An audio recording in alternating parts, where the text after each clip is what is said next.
And we're still recording, and maybe it'll get this. Okay, here we are. We're starting a new era. You can divide up the Romantic period into early Romantic, mid-Romantic, post-Romantic, late Romantic, then post-Romantic. But let me bounce this idea off of y'all. When I was taking music history classes, one of the cool points that my music history professor made was he was saying that we were still living in the Romantic era, that we were not in the modern era. We were still living in the Romantic era. He called it the hyper-Romantic era. That we're still doing things that were interested to people in the Romantic era, just even more so, right? Which answers the question that we ask each time we start a new era: how is now similar to back then? How is now different from back then, right? So we're going to look at some of those things. But let's get a larger picture of the era by looking at a timeline. What was happening during the Romantic period? Okay, Louisiana Purchase, so America is growing. There's Pride and Prejudice. Napoleon gets defeated.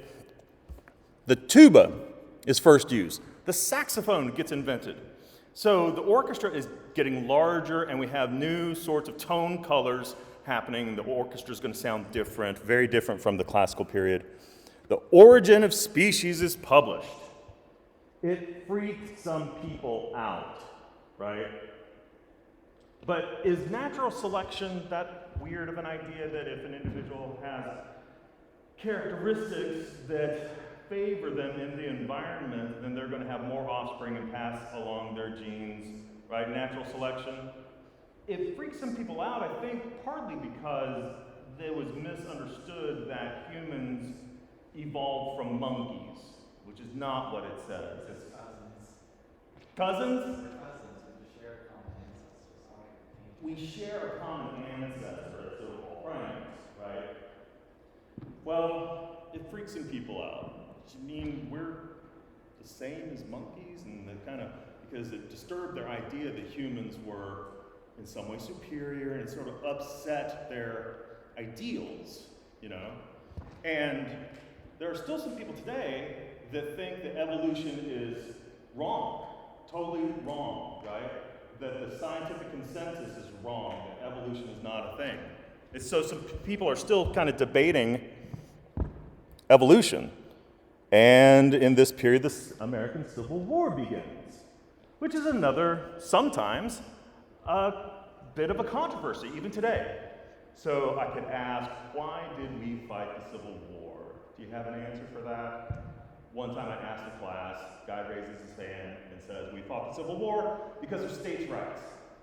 I said, correct. I said, right, we did fight it for states' rights.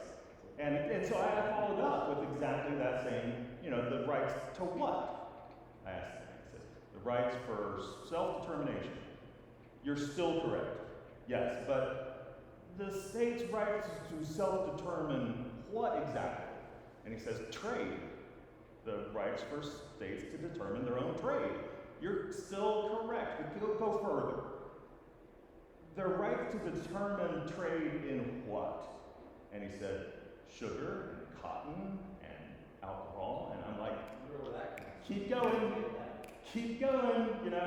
And I had to draw out of them to get him to admit that it was human trafficking. It was trading in people. That there was a certain portion of the South, in the Cotton Belt, where that was their economy. They had free labor, and so they could get rich by doing that. And some people in the North thought that was wrong. And it turned into a war largely built on that. But it's still sort of controversial even today. So maybe we are still in the hyper-romantic period. We're still fighting that battle? Maybe?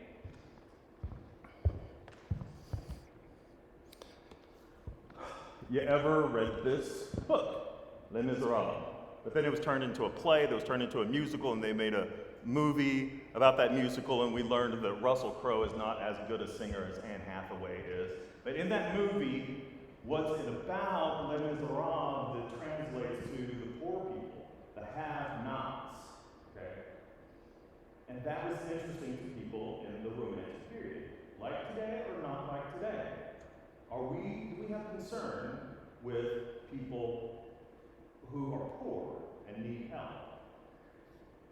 We can't, sometimes yes, sometimes not enough. It's important to understand that what came before this in the classical period, they had very little concern with those without. And then you get to the Romantic period, and it's a new idea where they're making art about the have-nots.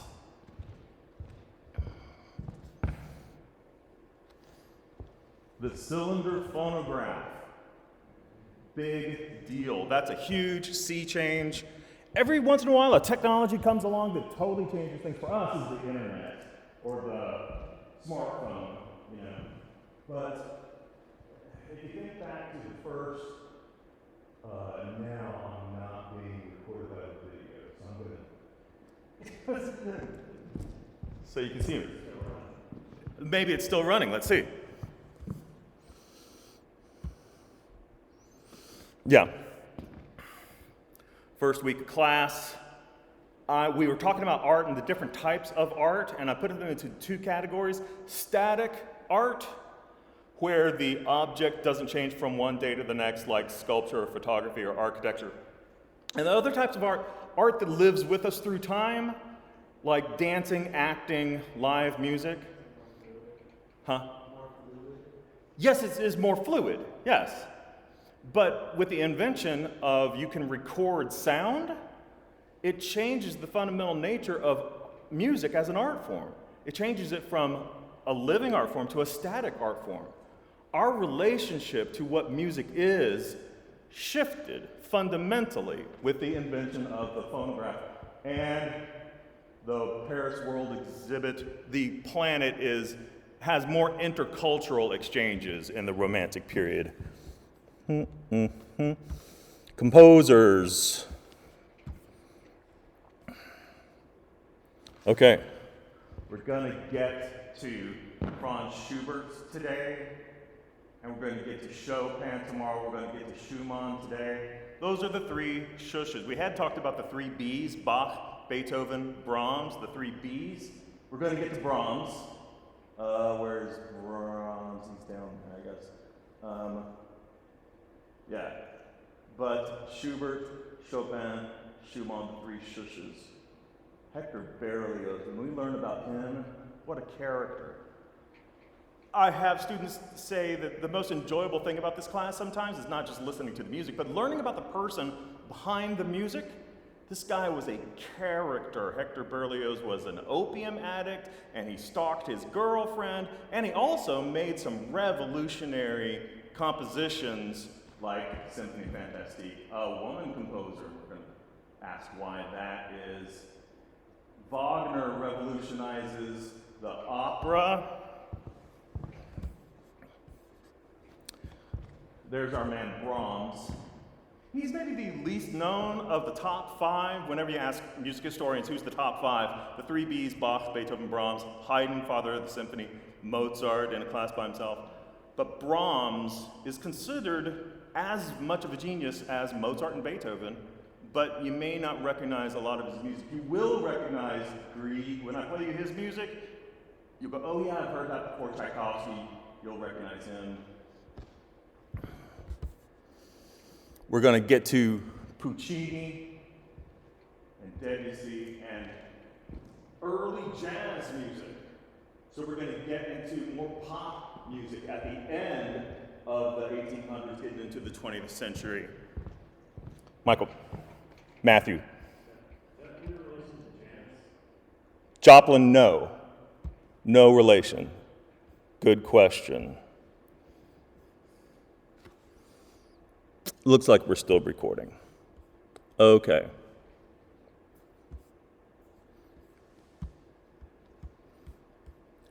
So here you go.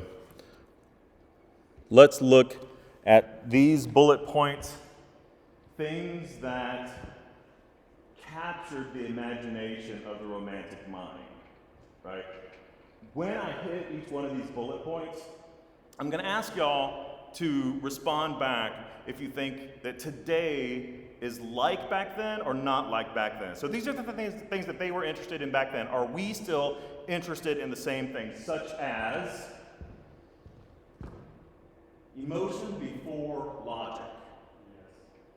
I hear a confident yes. Can you tell me why? Give me an example. You got to back up what you say. Watching the news lately? Yes. Well, that's my answer. That it's all emotion. And they don't give you logic on the news. Maybe you have to find a really good source and then something unbiased, right? But they do appeal to emotion a lot of the time. Yeah, they usually appeal to fear a lot of the time too. Or at the end of the news, they give you a feel-good story and they appeal to, a different emotion. In the classical period, before this, it was logic before emotion. Okay? Because the classical age was the age of reason, the age of enlightenment. They wanted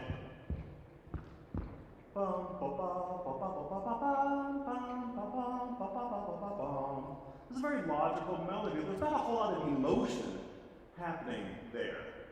So does that mean we're going to get better music in the Romantic period? Because music is a very emotional art form. And if they want more emotional music, does that mean that the music is going to get better? Okay, importance of the individual. Is that like today or not like today?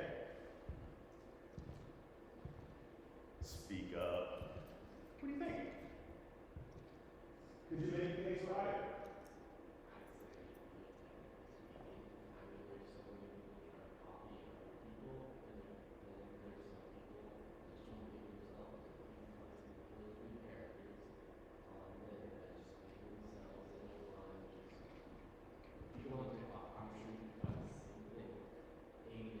Yeah. However, if you could find one guy doing some crazy independent thing, just being himself. So I think it really depends on the person. Individualism is a lot more from the heart and respectful than just copying something over. So I think it's more respectful. However, there's probably going to be more copying than there is individualism. You're making both points, and this is a really smart thing to do, and I bet that each and every one of y'all have just as smart of ideas as the one we just heard, just maybe not the confidence to bring it up, but it is a free space here. Please feel free to, give your opinion.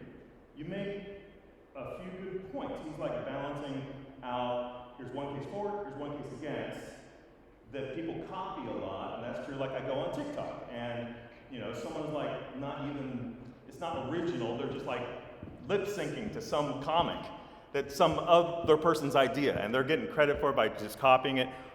Or you'll come across a person who's like completely original, right? And that happens too. I'm also thinking about social media. Like, I'm gonna take a picture of my breakfast and put that on the social media so all the world can see what my breakfast looks like. That's me. But are you also starting to kind of like you're going to only post stuff that conforms to an idea of what's respectable on social media, right? Because you got to not upset a bunch of people, and that's like. But you do come down on one side or the other. You did say that someone being original is more respectable than someone trying to copy. That would be like this. That someone being an individual has value as like what you're saying. Yeah. It's going to be way more respectful to be an individual. However, I think in this day and age, there's a lot more copying than there is individuals. There's a tension between those two ideas. I find that. And maybe to all of these bullet points, you could find argue both sides. Nature. A love of nature. Like today or not like today? I think it is like today because with climate change, I feel like a lot of people are thinking about nature and how that applies to the real world around them and their house. Yeah. Making a garden There's a lot of that, and there's also a lot of fracking. Yeah, and then there's like the other side where it's like, well, it's so fucked up anyways, might as well pave the whole forest over. Yeah. I mean, let my grandchildren just fend for themselves, you know. But it's hard, right? I can't afford an electric car. Maybe one day I will. Raise your hand if you'd like to go camping. Camping. Yeah. Fresh air, sleep under the stars, you know. It feels good to be out here. Raise your hand if you hate camping. Because why sleep with bugs, right? Yeah. Back then, in the Romantic period, getting out into nature, writing a poem about a flower was a really popular thing to do. Okay, tell me a story about the long ago and the far away, like today or not like today. The beginning of Star Wars is a long time ago in a galaxy far, far away, right? Is that the majority of our stories or not?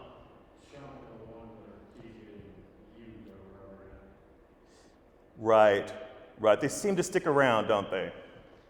Okay, how about this? The rise of the middle class.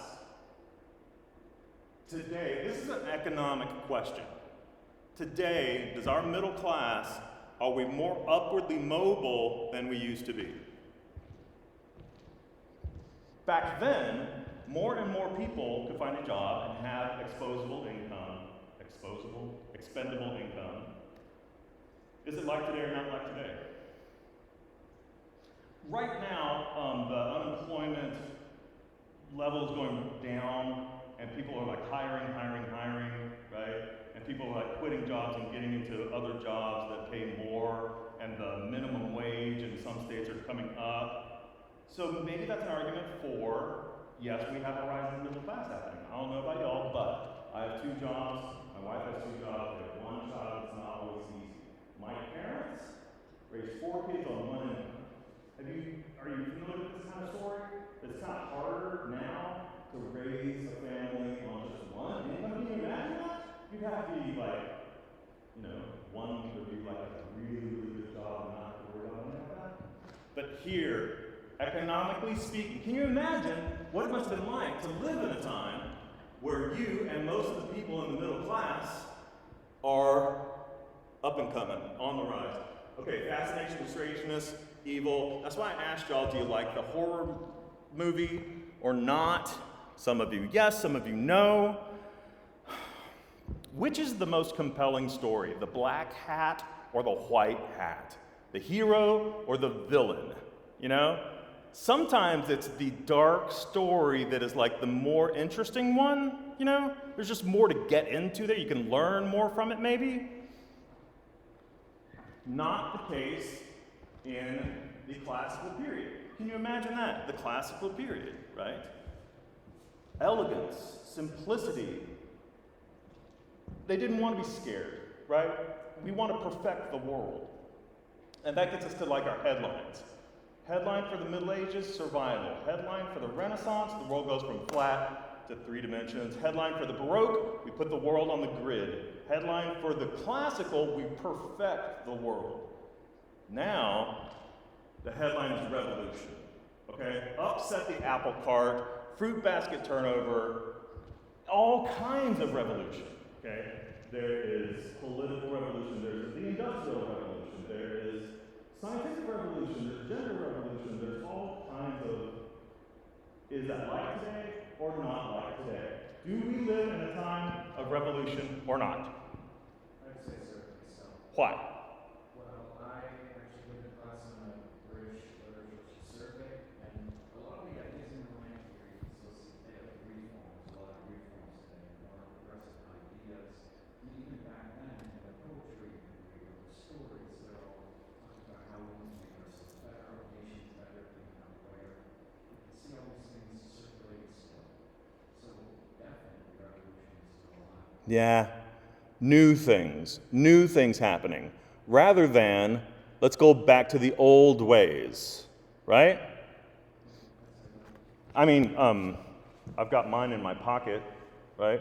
A few decades ago, this was not a thing, and this revolutionized our smartphones, the internet, revolutionary. politically speaking, like Donald Trump behaved like no one else before. And it changed politics. That was a revolution. That was change. I mean, it changed. For good or for bad, it was a super big change that no one expected. And it caught on to a degree. Do we have all those other kinds of revolutions happening? Is there a scientific revolution happening in the world, scientifically?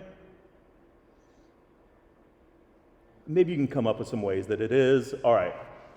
What I want from you is like a yes or a no. I don't want necessarily the yes or the no. I want you to engage the question. Can you maybe argue one side and then argue the opposite side of that? That's a good thinking, higher level question type of thing to do. Let's look at some painting from the Romantic period. This is danger, turmoil, darkness. The most dangerous thing you could do is get on a boat. You're taking your life into your own hands. That's not elegant. That's not balanced. That's not simple or delightful. It's danger, right?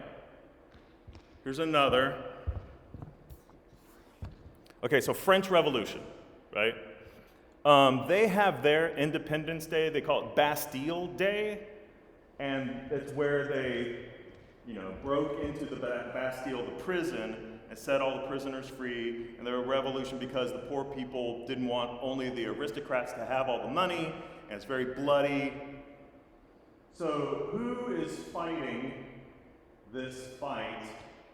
Well, not all the rich people got their heads chopped off. This guy got a top hat on, but he believes in the ideals of revolution and liberty. And this guy only has one sock on.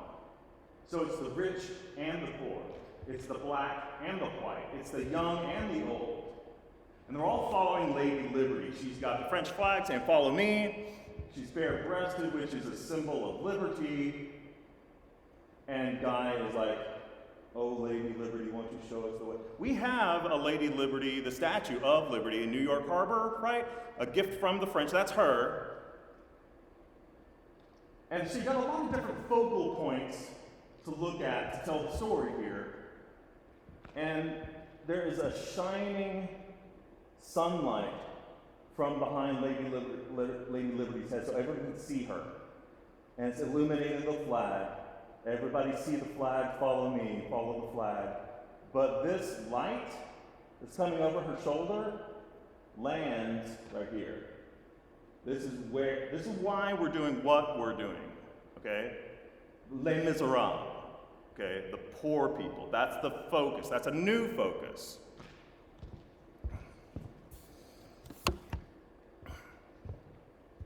All right, this guy is on a Wanderlust.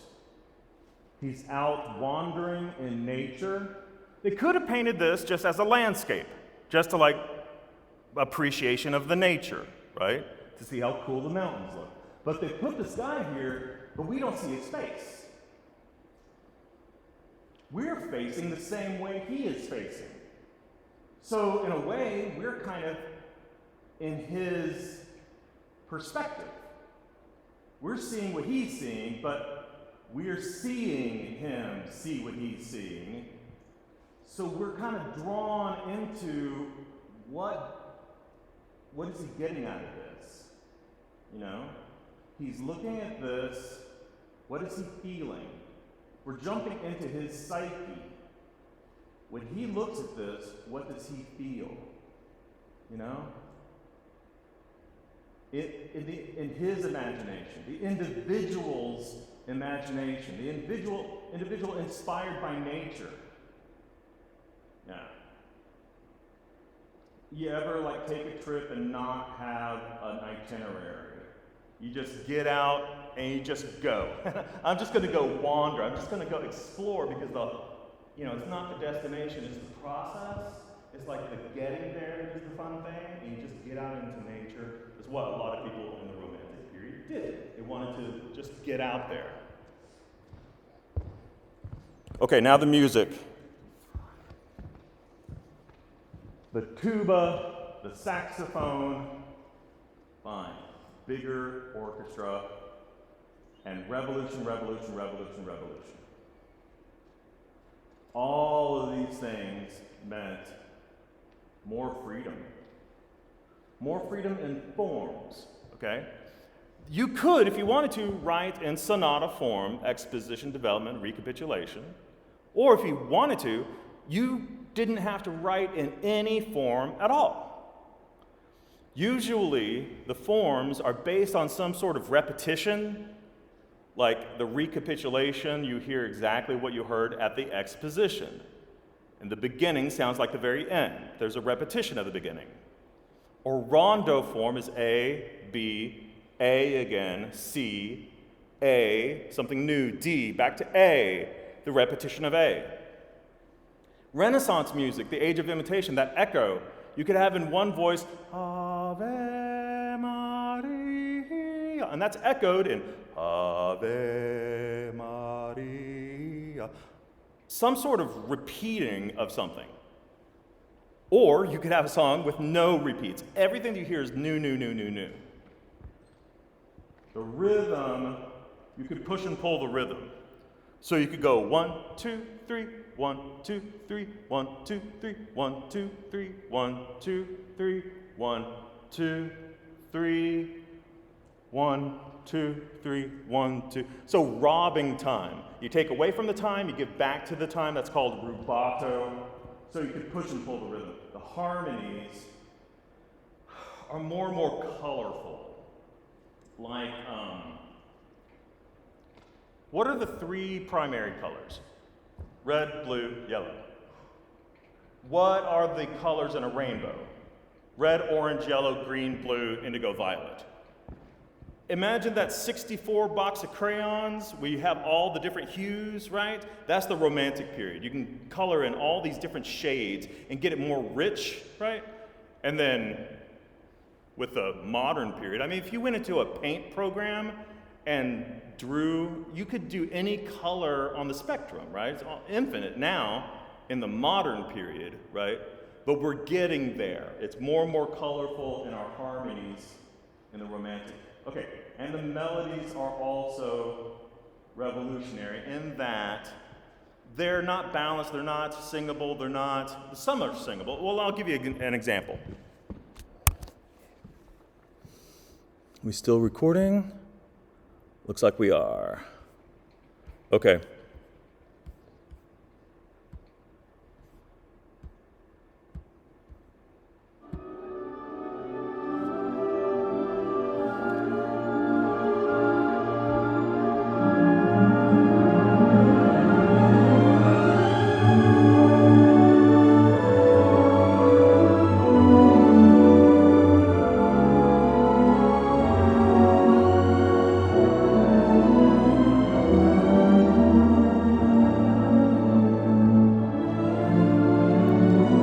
The melody sort of snakes around, it's undulating, it's not predictable. It's sort of like surges, and it builds up to an unpredictable volcano sometimes, right?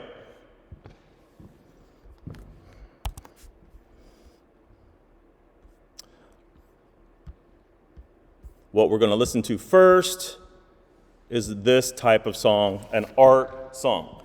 It's the most intimate instrumentation that we've heard of so far. It's just two musicians, a singer and a piano player.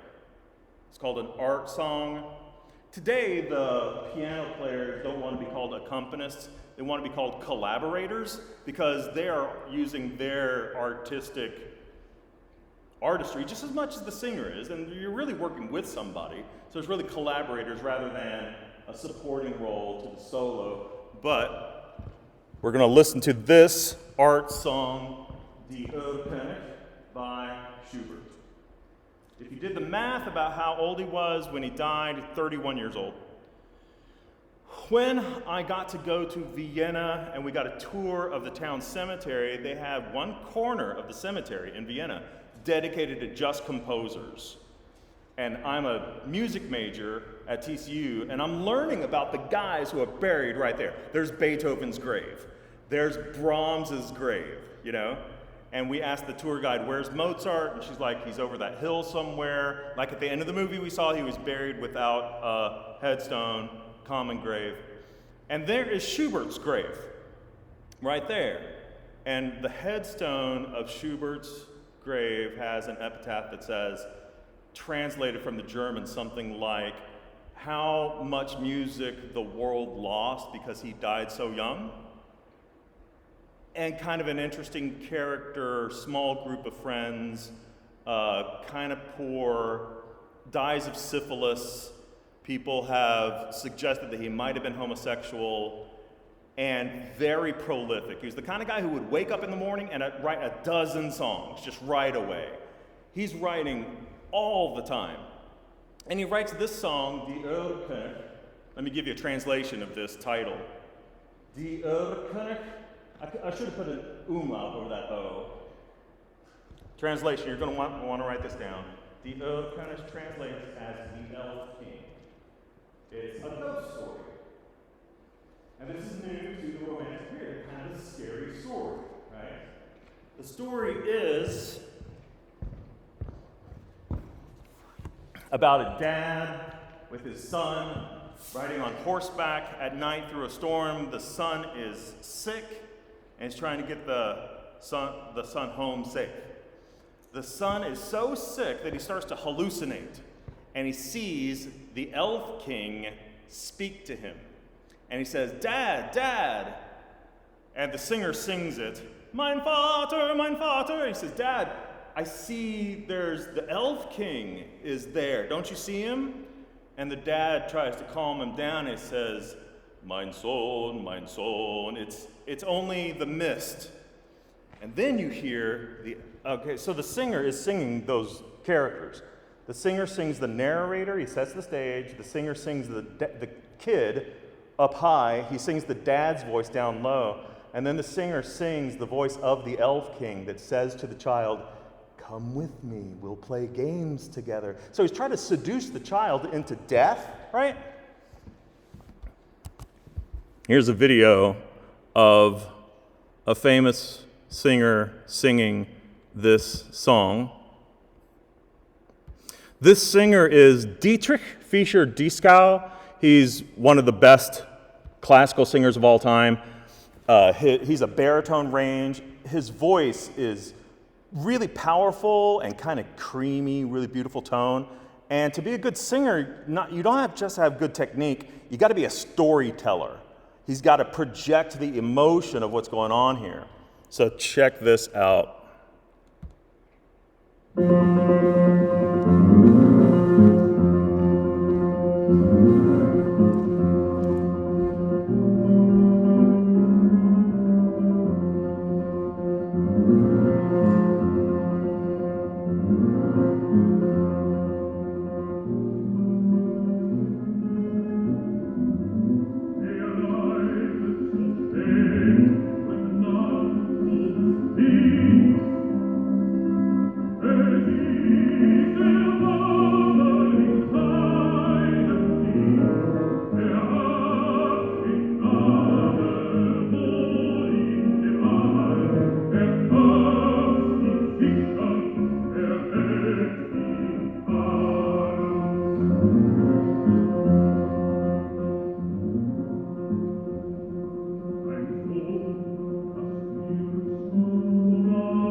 It's chilling, right?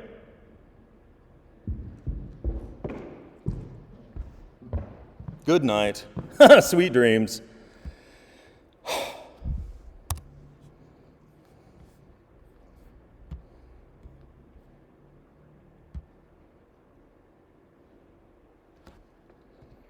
So this has no repeats.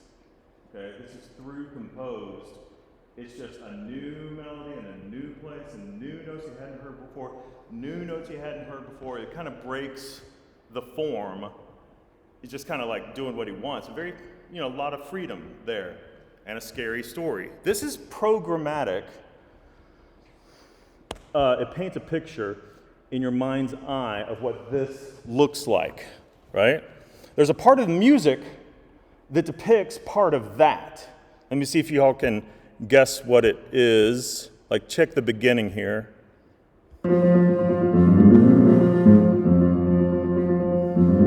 This piano part is notorious with piano collaborators because you got to have the forearms of like someone from Ninja Warrior to ba-na-na-na-na-na-na-na-na for 3 minutes. You're going ba-na-na-na-na-na-na-na. It's really hard to do. Why would Schubert write the piano part going ba-da-da-da-da-da-da-da-da-da-da? What is he meaning to depict? Urgency. Can you go one more literal step further? Huh? Of the what? The hoofbeats of this horse, right? It's galloping. Ba-na-na-na-na-na-na-na-na-na-na. And then when he gets home, you hear the piano go ba-da-da-da-da-da-da-da-da-da-da-da. The horse comes to a stop, right? The music is painting a picture in your head. Program music is what we call that. And there's going to be lots and lots of program-type music in the Romantic period. It's like one of these trends. Lots of music that paints a picture in your head. Okay, let's learn about this guy. Robert Schumann. He edited a music magazine. He wrote reviews of performances. He hears a young Brahms and says, this is the new Beethoven, takes him into his home, puts him under his wing, and, kind of helps out Brahms to become the great composer that he was. But Robert Schumann was he had some problems, some mental problems. Today, we might have diagnosed Robert Schumann as OCD's obsessive compulsive disorder, right? The kind of person that has to do the switch on and off 20 times until they feel all right or something like that. He wanted to become a professional piano player, so you have to have really strong hands to be a concert pianist. He found this contraption that had springs on it for each finger, and you could work out your muscles of your hands to make your hands really, really strong. And he did it so much that he ruined his own hands, right? So that he couldn't become the piano player that he wanted to be. He robbed himself of his own dreams. Oh, man.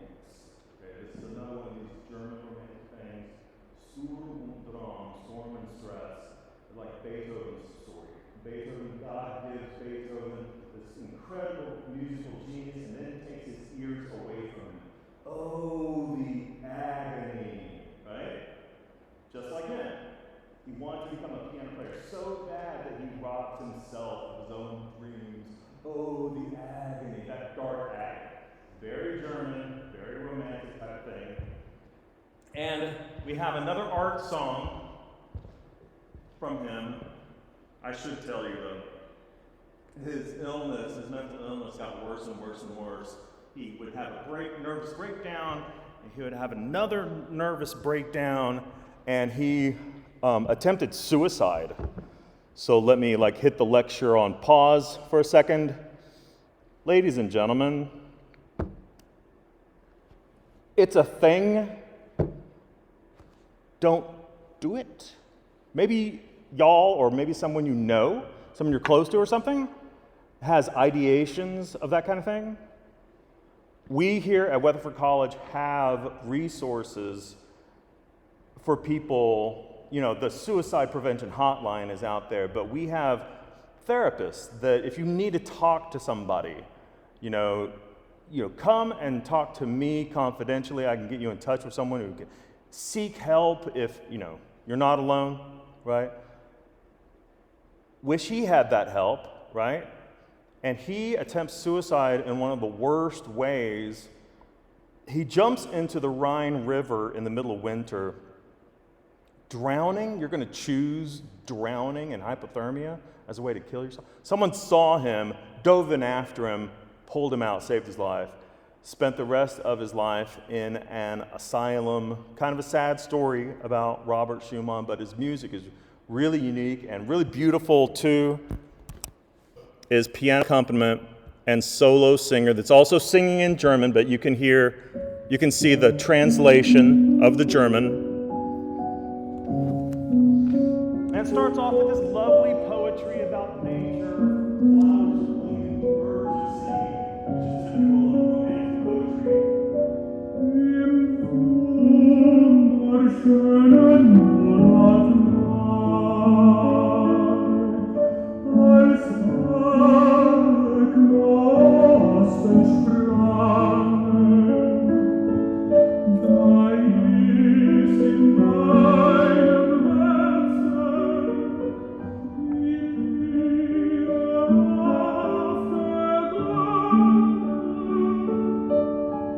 You can ignore the visuals, but so far it's about the love story with nature in it. Okay, we're fine.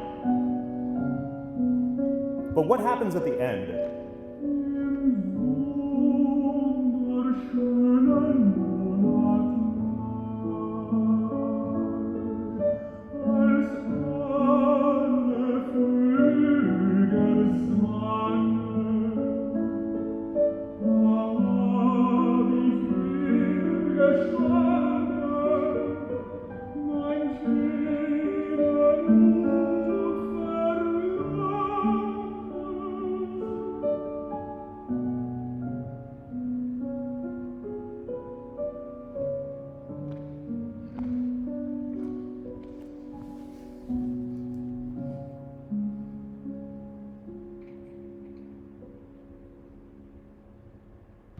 Did you catch it? What happened? So it's beautiful, it's May, he's in love, the flowers are blooming, the birds are singing, but it's the beautiful month of May, all the birds are singing. There did I confess to her, oh, there's a person. He's got a girlfriend. He confesses to her his longing and desire. And then what happens?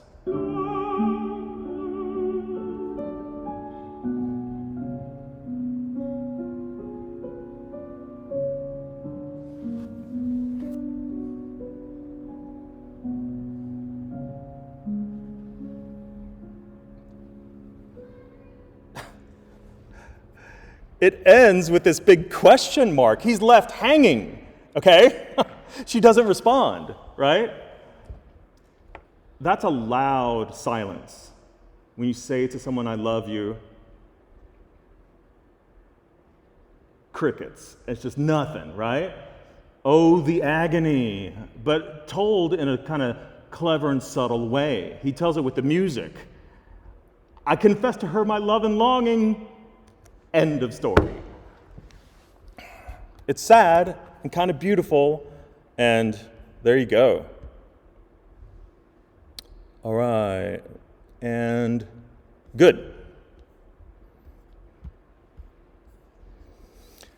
Great. Next time we're going to do piano music, and we're going to do Chopin, the poet of the piano. And it should be a stormy day, y'all, right? It's going to like rain pretty hard, they say. But maybe it's going to put out those fires in Ranger and Eastland, hopefully, right? Solve one problem with another problem. Okay, y'all stay dry. We'll see you later.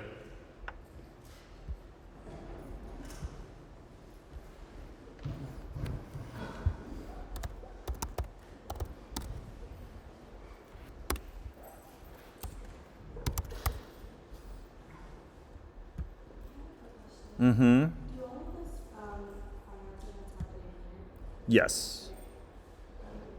Yes.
Prima 1 ahora para informar.